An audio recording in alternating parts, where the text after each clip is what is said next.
भाभी नहीं था हेयर कट कर सारा पर रेजल्टा एंता दिसबा बोलिकी लास्ट तक देखुन पूरा लुक चेंज हो जावा।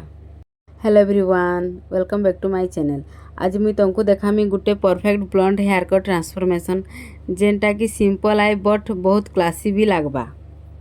जेनता कि तमे माने देखुछ क्लाइंट रो हेयर टिके अनइवन आउ एंड्स भी ड्राई लगुचे, लेकिन आंको गुटे लेंथ भी मेंटेन करवार अच्छे आउ गुटे क्लीन लुक भी दरकार अच्छे।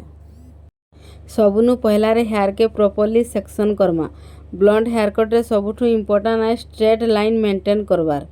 फास्ट आमे स्लोली बॉटम रु गुटे स्ट्रेट गाइडलाइन क्रिएट करमा आउ से लाइन के फॉलो करके पूरा hair cut complete Karma.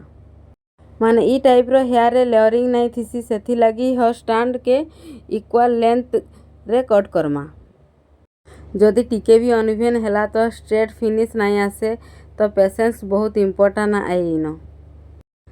Cut complete करी सारला परे इनो आमे एंड्स के चेक करमा और टिके हेयर के डिटेलिंग करमा ताकि हेयर कट एकदम शार्प आरु नीट दिसबा।